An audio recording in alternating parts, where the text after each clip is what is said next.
আসসালামু আলাইকুম। লাজিজ ফুড কিচেনে আমি সামিয়া আবারও চলে আসলাম আপনাদের সাথে বাংলাদেশি একটা ট্রেডিশনাল রেসিপি শেয়ার করার জন্য। আজকে আপনাদেরকে আমি করে দেখাবো আস্ত মুরগের রোস্ট। অনেক অঞ্চলে এটাকে অনেক নামে বলে থাকে। কোনো অঞ্চলে এটাকে দুরুস্কুরা বলে, আবার কোনো অঞ্চলে এটাকে জামাই খদরও বলে থাকে, আবার অনেক অঞ্চলেও এটাকে মুরগ মাসাল্লা বলে। যে যেই নামেই বলুক, রান্নার বৈশিষ্ট্য কিন্তু একই রকম। তবে আমি আজকে আরও সহজভাবে এই মুরগ মশাল্লা অথবা আস্ত মুরগির রোস্ট তৈরি করে দেখাবো, একদম ঘরোয়া উপকরণ দিয়ে আর টক দই ছাড়া। তাহলে চলুন দেখে আসি এই আস্ত মুরগের রোস্ট করতে কি কি লাগে।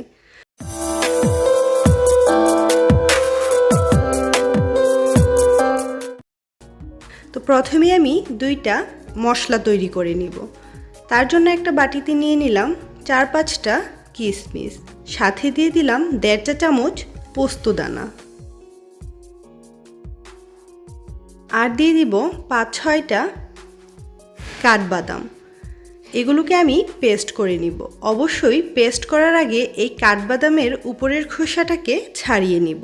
এটাকে কিছু সময় ভিজিয়ে রাখলেই খোসাটা আপনা আপনি উঠে আসবে। আরেকটা বাটিতে এখন আমি নিয়ে নিলাম 4-5টা লং, সাথে দিয়ে দিলাম 7-8টা গোলমরিচ আর 1/3 চা চামচ পরিমাণ শাহি জিরা, দিয়ে দিব একটা স্টার অ্যানিস, আরও দিয়ে দিব একটা কালো এলাচ অথবা বড় এলাচ। আর এখন আমি দিয়ে দিব একটা জয়ফল। এখানে আমি পুরোটা জয়ফল ব্যবহার করব না, এখান থেকে অর্ধেকটা জয়ফল আমি ব্যবহার করব। এখানে আমি বাদাম আর কিশমিশগুলোকে পেস্ট করে নিয়েছি আর মশলাগুলোকে গুঁড়ো করে নিয়েছি। এখন আমি একটা আস্ত মুরগ নিয়ে নিয়েছি। এই মুরগটাকে আমি জাস্ট একটু লবণ দিয়ে মাখিয়ে নিব।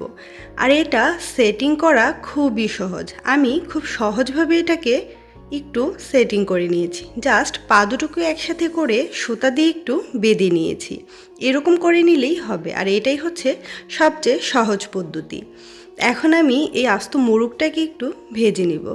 তার জন্য চুলায় একটি প্যান বসিয়ে এতে দিয়ে দিলাম 2 চা চামচ পরিমাণ ঘি। আমি এখানে মুরগিটাকে ঘি দিয়ে একটু ভেজে নিব। আপনারা চাইলে এখানে তেল দিয়েও মুরগিটাকে ভেজে নিতে পারেন। ঘি দিয়ে ভেজে নিলে খুব ভালো একটা অ্যারোমা ছড়াবে। আর মুরগিটাকে আমি খুবই হালকা একটু ভেজে নিব, খুব বেশি ভাজতে যাবেন না, সেক্ষেত্রে কিন্তু এটা একদম শক্ত হয়ে যাবে, খেতে ভালো লাগবে না, উপরেরটা খসখসা হয়ে যাবে। মুরগিটাকে ভেজে তুলে নেওয়ার পর এখন আমি একই প্যানে দিয়ে দিলাম 1/2 কাপের মতো সরিষার তেল। আর তেলটা খুব ভালো করে গরম করে নিয়ে এইখানে আমি দিয়ে দিব 1 কাপ কুচি করে নেওয়া পেঁয়াজ। আর এই পেঁয়াজটাকে আমি ভেজে এইরকম বেরেস্তা করে তারপর তুলে নিব।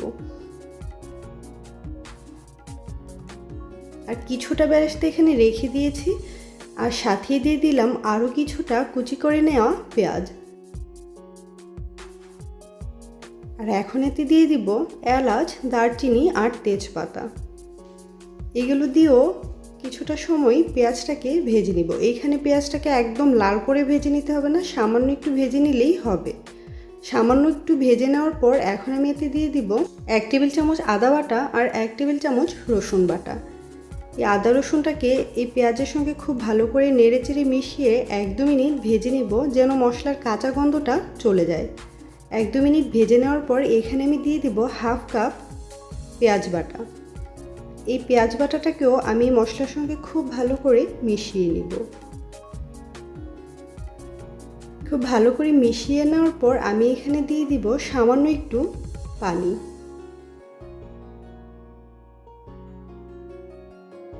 তারপর এখন দিয়ে দিব একে একে সব মশলা। দিয়ে দিব 1 চা চামচ লাল মরিচের গুঁড়ো, 1 চা চামচ ধনিয়ার গুঁড়ো, আর দিয়ে দিব 1/2 চা চামচ জিরার গুঁড়ো। আর আমি যেই মশলাটা তৈরি করেছিলাম সেই মশলাটাই এখন এর মধ্যে দিয়ে দিব, সাথে দিয়ে দিব স্বাদ মতো লবণ। এখন নেড়েচেড়ে খুব ভালো করে মিশিয়ে নিব।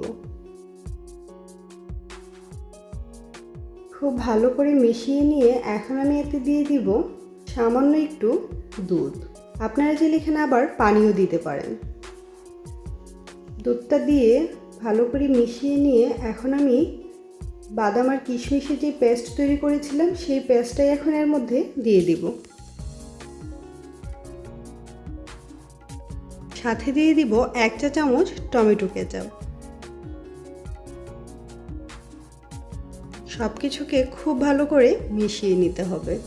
আর এইরকম মিশাতেই আপনার মশলাটা কিন্তু কষানো হয়ে যাবে।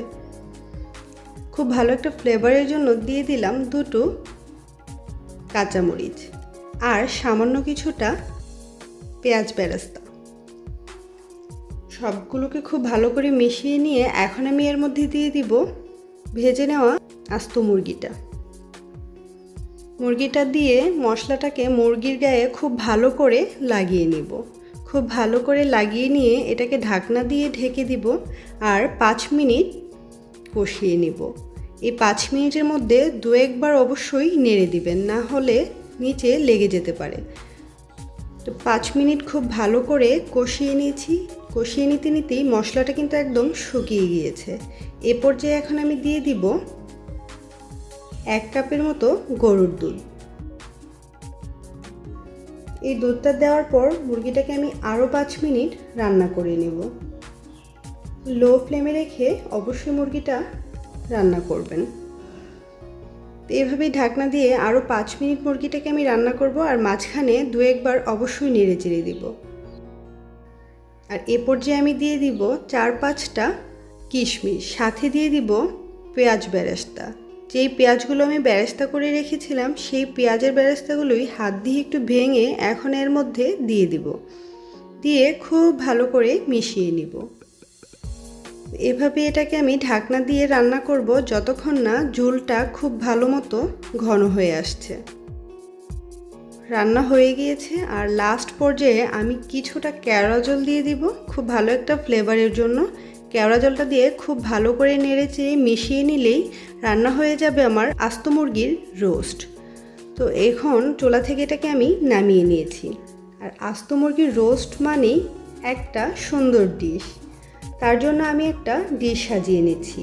আর এখন দিয়ে দিব আস্ত মোরগটা নিয়ে আমি সাথে কিছুটা গ্রেভিও দিয়ে দিচ্ছি। এই ডিশটা এক একজন এক এক রকম করে সাজায়, আমি আমার মতো করে সামান্য কিছু উপকরণ দিয়েই সাজিয়ে নিচ্ছি।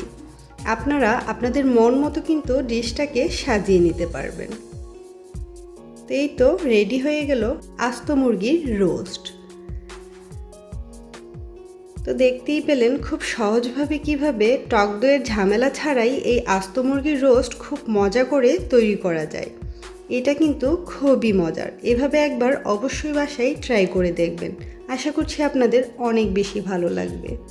আর এইরকম একটা আস্ত মুরগির একটা ডিশ সাজিয়ে আপনি কিন্তু আপনার মেহমানদেরকে সমাদর করতে পারেন। অনেকেই এই রোস্ট অনেকভাবে তৈরি করে, তবে আজকে আমি আপনাদেরকে খুবই সহজভাবে এই রোস্টটা তৈরি করে দেখালাম। যদি ভালো লাগে অবশ্যই আমার ভিডিওটাতে একটা লাইক কমেন্ট করে দিবেন। ধন্যবাদ।